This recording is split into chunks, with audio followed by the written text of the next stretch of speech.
Nindi Ayunda tak buru-buru nikah lagi, sedang cari yang mantap.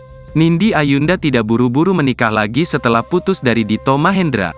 Sebab Nindi Ayunda punya alasan untuk tidak buru-buru menikah, seperti pertimbangkan keadaan dua anaknya.